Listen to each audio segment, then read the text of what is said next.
नमस्कार विद्यार्थियों, बीए प्रथम वर्ष से हमारा पाठ्यक्रम से परिभाषा, जिसके अंतर्गत हम लोगों ने मन और मस्तिष्क की बात की थी कि जो भाषा का अर्जन है, भाषा को अर्जित किया जाता है, उसके अंतर्गत मन और मस्तिष्क किस प्रकार कार्य करता है। मन को माइंड कहा गया है और जिसके अंतर्गत तर्क स्मरण शक्ति की बात की गई है। तो उसी आधार पर हम लोग आज बात करेंगे भाषा की प्राप्ति में। इससे पहले देखिए माइंड की क्या भूमिका रहती है।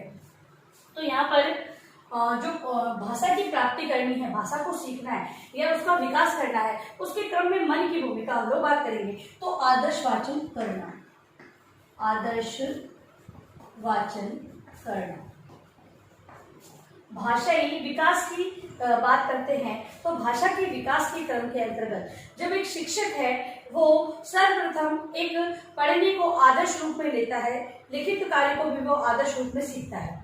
ठीक है, तो यहाँ पे आदर्श वाचन करना यानी कि एक अच्छे तरीके से पाठ को पढ़ना। जब एक अध्यापक है उसके मन में, भाई अध्यापक है वो ये प्रशिक्षण के काल के अंतर्गत ही वो विभिन्न प्रकार के प्रस्तुतिकरण को देखता है कि कौन किस प्रकार से पाठ को पढ़ाता है। अब ये सारी चीजें देखकर उनके मन में भी भावनाएं उत्पन्न होती है कि मैं भी इसी प्रकार का एक आइडल या आदर्श रूप बालकों के सामने प्रस्तुत करूं। तो बालकों के जो भाषा की प्राप्ति मन के आधार पर आदर्श वाचन के रूप में होती है। मतलब कि जब अध्यापक आदर्श वाचन करता है उसमें भी मन के कई विचार होते हैं, जिसके आधार पर एक अध्यापक है वो उचित आदर्श वाचन करता है। दूसरा है मौन वाचन, मौन वाचन करना। अपनी विषय वस्तु को बहुत अच्छे तरीके से समझाने के लिए कई घंटों बैठकर शिक्षक है वो पुस्तकालय का प्रयोग करता है। वहां पर मौन रूप में वाचन करते हुए वो विषय वस्तु का अर्थ ग्रहण करता है, अन्य पुस्तकों का भी वाचन करता है। और ये मौन वाचन है जो भाषा के अंतर्गत, ये मन के अंतर्गत जो भाव है वो उन्हीं के आधार पर वो मौन वाचन करता है और अपने शिक्षण कार्य को प्रभावी और रुचिकर बनाने का प्रयास करता है। अगला है हिंदी शब्दों का ज्ञान, हिंदी शब्दों का ज्ञान। भाषाई विकास के क्रम में जो बालकों को जो शब्द भंडार में वृद्धि करने के लिए शिक्षक है वो स्वयं भी अपने शब्द भंडार में वृद्धि करने का प्रयास करता है। वो नित्य नए नवीन शब्दों से अवगत होता है, उनके अर्थ को जानने का प्रयास करता है। जब वो अपनी पाठ्य वस्तु विद्यार्थियों के समक्ष प्रस्तुत करने वाला होता है उससे पूर्व उन पाठ में निहित जो कठिन शब्द होते हैं उनको शब्दकोश के माध्यम से उनके अर्थ को जानता है और फिर विद्यार्थियों के सामने प्रस्तुतिकरण करता है। तो इस प्रकार हिंदी शब्दों का ज्ञान भी एक अध्यापक को हो जाता है। और ये सारा कब संभव है? जब उसका मन है वो इस और उसे ले जाए। ठीक है, नेक्स्ट है पद्य रचनाओं का ज्ञान, पद्य रचनाओं का ज्ञान।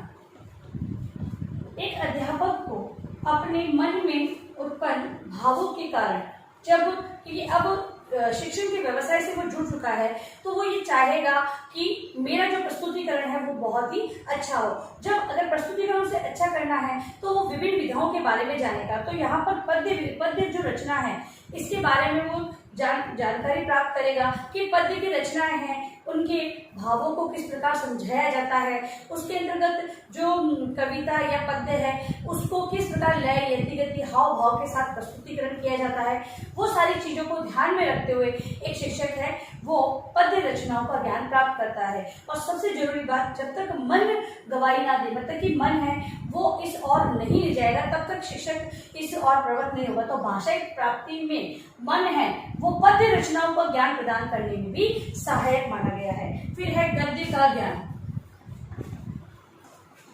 गद्य का ज्ञान।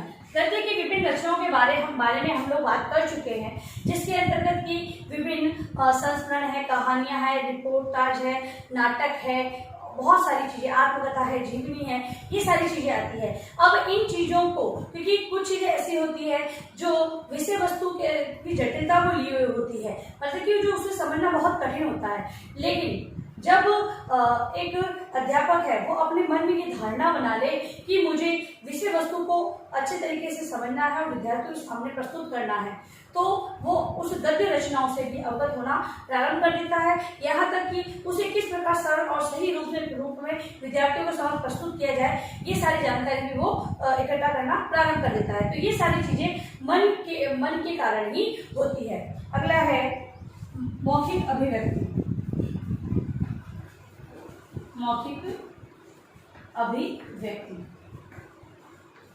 केवल ज्ञान प्राप्त करना ही काफी नहीं होता है, उसे व्यक्त करना है और व्यक्त किस प्रकार करना है, ये सारी जानकारी एक अध्यापक को होनी चाहिए। और अध्यापक है वो ये सारी जानकारियां प्राप्त करने के बाद मतलब मौखिक अभिव्यक्ति उसे करना बहुत ही आवश्यक है। मौखिक अभिव्यक्ति के माध्यम से वो ये नहीं समझा पाएगा, तो इसका अगर विकास नहीं हुआ तो ये सारी चीजें सीखी उसके किसी काम की नहीं होगी। शब्द भंडार में वृद्धि हो गई है लेकिन वो व्यक्त नहीं कर पा रहा है, अर्थों को व्यक्त नहीं कर पा रहा है, वो डाउटफुल है कि नहीं इसका ये भी अर्थ हो सकता है वो भी अर्थ हो सकता है, इसी कारण वो व्यक्त नहीं कर पा रहा है। कारण बहुत सारे हो सकते हैं। तो मौखिक रूप में अभिव्यक्त करने के लिए पूर्ण आत्मविश्वास होना चाहिए और वो आत्मविश्वास है वो मन के कारण ही आता है। तो इस प्रकार से भाषा की प्राप्ति में मौखिक अभिव्यक्ति बहुत ही कार्य करती है। फिर है लिखित अभिव्यक्ति। लिखित अभिव्यक्ति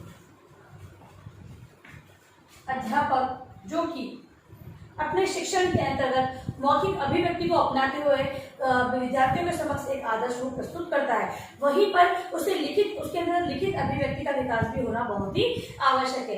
यदि अगर लिखित रूप में वो बच्चों को समझाने पाएगा तो विद्यार्थी उसका अनुकरण किस प्रकार करेंगे, क्योंकि अध्यापक स्वयं श्यामपट्ट पर लिखेगा तभी विद्यार्थी उसका अनुकरण करते हैं। तो यहाँ पर अगर उसके लिखित अभिव्यक्ति का विकास नहीं होगा, क्योंकि प्रश्न का उत्तर है, मान लो किसी प्रश्न का उत्तर है वो समझकर या कौशल पर आधारित प्रश्न है उसको उत्तर देना है, तो एक अध्यापक है जब तक उस कौशल का प्रयोग करना नहीं सीखेगा और ये कौशल का प्रयोग कब कर पाएगा, जब उसके अंदर लिखित अभिव्यक्ति का विकास हो चुका होगा तभी वो उस कौशल का प्रयोग कर पाएगा। तो इस प्रकार से लिखित अभिव्यक्ति का विकास है वो जो अध्यापक है उसके मन में उठने वाली भावनाओं विचारों को व्यक्त करना और वो भी लिखित रूप में, तो लिखित अभिव्यक्ति का विकास इस प्रकार हो सकता है। फिर है रसों का ज्ञान। रसों का ज्ञान जब अध्यापक है वो अपने विषय वस्तु को समझाने के लिए विभिन्न सहायक सामग्री का प्रयोग करता है, विभिन्न ये कहें कि अन्य पाठ्य पुस्तकों को सहारा लेता है। जब वो अन्य पुस्तकों को पढ़ता है तो उसी के माध्यम से कुछ रचनाएं ऐसी होती है जिसके रसों के आधार पर मतलब उसमें इतना प्रभाव उत्पादकता होती है कि उसके प्रभाव के कारण जो शिक्षक होता है उसके मन में भी इस प्रकार के भाव उत्पन्न होते हैं और उसी कारण वो अन्य जो लिखित विषय वस्तु है उसके रसों का ज्ञान वो कर लेता है। क्योंकि अगर वाक्यम रसात्मक काव्य, ठीक है, अगर उसमें रसों का समावेश नहीं होता है तब तक वो जो पढ़ने योग्य, जो लिखित सामग्री पढ़ने योग्य नहीं लगती या फिर पढ़ने में सरल या सहज नहीं लगती है। तो अब वो पढ़ने में सरल और सहज है ये कैसे ज्ञात किया जाएगा, तो मन में उठने वाले भावनाएं विचार हैं उसी के आधार पर ये ज्ञात किया जा सकता है कि उपयुक्त जो लिखित सामग्री है उसमें इन रसों का समावेश किया गया है और उसी आधार पर वो रस का अनुभव करते हैं। फिर है अलंकारों का प्रयोग। अलंकारों का ज्ञान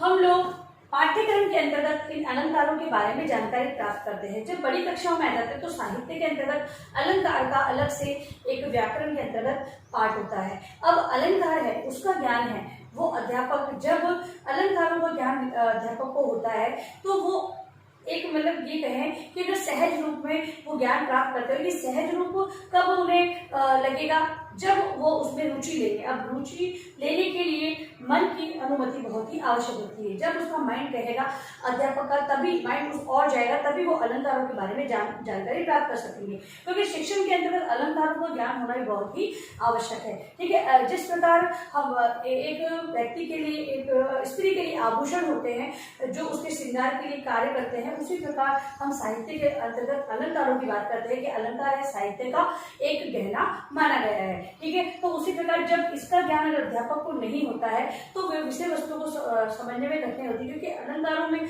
से निहित जो साहित्य है उसका जो अर्थ है वो थोड़ा भिन्न होता है, और वो भिन्न अर्थ के बारे में ज्ञान प्राप्त करने के लिए अलंकारों की जानकारी होना बहुत ही आवश्यकता होता है। इसी प्रकार अलंकारों का ज्ञान भी एक भाषा की प्राप्ति में मन है वो योगदान देता है अलंकारों का ज्ञान प्राप्त करने में। फिर है सांस्कृतिक परंपराओं का ज्ञान। सांस्कृतिक परंपराओं का ज्ञान। सांस्कृतिक परंपरा अपनी संस्कृति, हमने देखा होगा विद्यार्थियों के जो सिलेबस होता है उसके अंतर्गत भी रीति रिवाज है, कोई परंपराएं हैं, उसमें पाठ दिए होते हैं। अब इन पाठों को पढ़ाने के लिए सबसे पहले तो अध्यापक को इनकी जानकारी प्राप्त करनी होगी। हो सकता है कोई भी त्यौहार दिया है, त्यौहार कैसे मनाया जाता है, किस प्रकार उसमें जो वेशभूषा क्या होती है, सामग्रियां वगैरह क्या होती है, वो सारी चीजें एक अध्यापक को ज्ञान होना बहुत ही आवश्यक है। अब अध्यापक है जब अपने शिक्षण के अंतर्गत इन चीजों में रुचि लेगा तभी वो विषय वस्तु को अच्छे तरीके से प्रस्तुत कर सकेगा। तो सांस्कृतिक जो परंपराओं का ज्ञान है वो अध्यापक को बहुत ही अच्छे तरीके से होना चाहिए, और इस हेतु मन है वो उसे राह दिखाता है, या फिर मन है मन के आधार पर ही, क्योंकि कुछ चीजें तो हमें बहुत अच्छी लगती है उनके बारे में जानना, उनके बारे में खोजबीन करते हैं हम लोग और उससे संबंधित साहित्य को भी पढ़ते हैं, लेकिन कुछ चीजें हमें थोड़ी ये कहें कि पढ़ लेते हैं लेकिन उसमें रुचि नहीं होती है। लेकिन जब भाषा का विकास का क्रम देखा जाता है तो भाषा के अंतर्गत जो माइंड है, माइंड के डेवलप होता है, तब सांस्कृतिक परंपराओं का ज्ञान भी एक अध्यापक को हो जाता है, क्योंकि संस्कृति से जुड़ी हुई चीजें वो बालकों के सामने प्रस्तुत करेगा, तभी उस बालकों के व्यवहारगत परिवर्तन होगा। तो इस प्रकार से हमने देखा कि भाषा की प्राप्ति में जो मन है वो अपनी बहुत ही महत्वपूर्ण भूमिका रखता है, जिसके आधार पर एक शिक्षक है इन चीजों का विकास करते हुए बालकों में विकास के क्रम को आगे बढ़ाता है। गृह कार्य प्रश्न लिखो अपना। भाषा की प्राप्ति में मन की भूमिका को स्पष्ट करें। भाषा के ज्ञान की प्राप्ति में मन की भूमिका को स्पष्ट करें। और अंत में इस महामारी के दौर में कम से कम आवश्यक कार्य होने पर आप लोग घर से बाहर जाते 3 बातों का विशेष ध्यान रखना होगा। मास्क लगाना है, सोशल डिस्टेंस बनाना है, हाथों को बार बार सैनिटाइज करते रहना। सुरक्षित रहे, सभी ध्यान रखें।